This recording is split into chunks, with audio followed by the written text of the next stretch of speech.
Africa Content TV.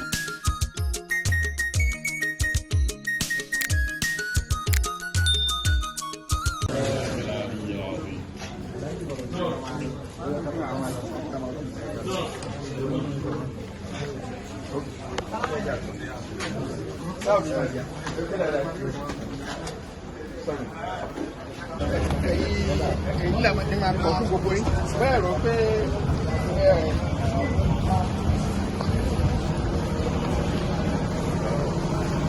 olùkọ́ tó bá ń ṣe bẹ́ẹ̀ ni ó bá wọn ṣe ẹ̀yin photographers.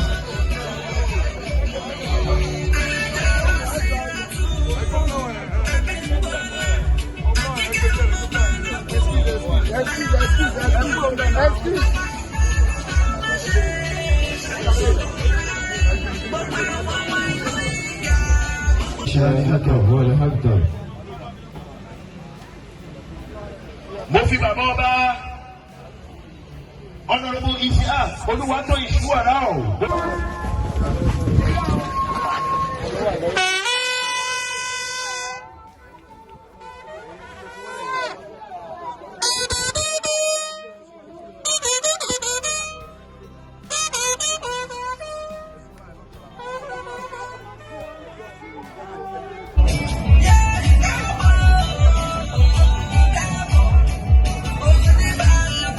Kí àwọn àlùfáà pàápàá jùlọ ní gbogbo ilẹ̀ Àwórì tí a wà yìí, Ọlọ́run ò ní jẹ́ kẹ́ ẹ máa padà sí aburú. Àmín. A bẹ̀ Ọlọ́run ìyọ̀lẹ̀ jẹ́ ẹ̀ ní dògbò o. Àmín. Gbogbo tí jẹ́ àpadà sí orí burú ọ̀kan kan ò ní kàn yín bẹ̀. Àmín. Kádàrá burú ò ní kò lè yín lórí. Àmín. Àárín ẹ̀yin pẹ̀lú Ọlọ́run wá ní dàrú. Àmín. Wala la hawla. Wala quwwata illa billahil aliyyil azim. Mo kí gbogbo àwọn olóyè kábíyèsí láì tẹ́nìkan sí àtàwọn olóyè tí wọ́n wà direct sí kábíyèsí àtàwọn baálẹ̀ ẹ̀mí gígùn. Ẹ tètè wọlé ẹ wọnú ihò yín torí wọ́n tẹ̀ yín mọ́lẹ̀ wọn ò ní mà fáwọn pa nǹkan kan. Láyá tí máa ń dẹ̀kun Sùlẹ́ìmánù wa junudu wa hum la yash'uruna. Bí a bá tẹ̀ yín pa tí a lò yín báyé, kò ní mà. Bí Sùlẹ́ìmánù bá lò yín báyé, kò ní mà bó ti lò yín. Allah. Bẹ́ẹ̀ náà ní ti ń bẹ ní ìsìn náà. Bẹ́ẹ̀ni. Ẹ wá dúró nǹkan tí ọjí kábíyèsí fẹ́ fi tọrọ. Àwọn tó ti ń kówó òṣèlú wa yóò ní pé ìyànjọ tí wọ́n wá sọ pé àwọn fẹ́ ṣe yẹn. Ọjọ́ bí wọn Amẹ́ríkà ń wó ti lọ sí. Àbí. Ọmọ yálà ya wọn ní Dubai. lọ́wọ́. Wọn ọmọ bàbá wọn ní lọ́wọ́.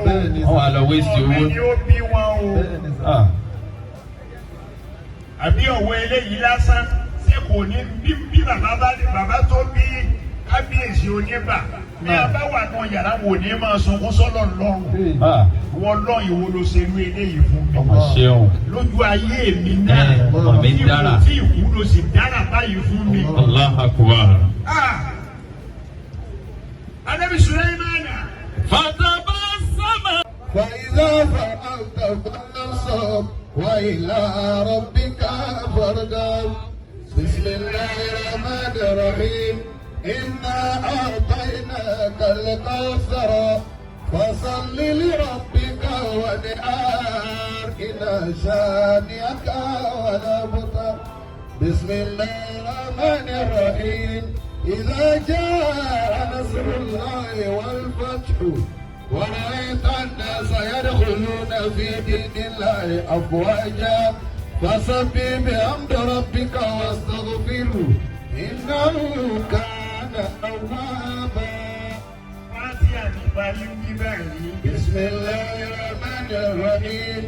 الحمد لله رب العالمين الرحمن الرحيم مالك يوم الدين إياك نعبد وإياك نستعين اهدنا الصراط المستقيم صراط الذين أنعمت عليهم غير المغضوب عليهم ولا الضالين آمين. آمين آمين. سبحان ربك رب العزة عما يصفون وسلام على المرسلين والحمد لله رب العالمين. آمين.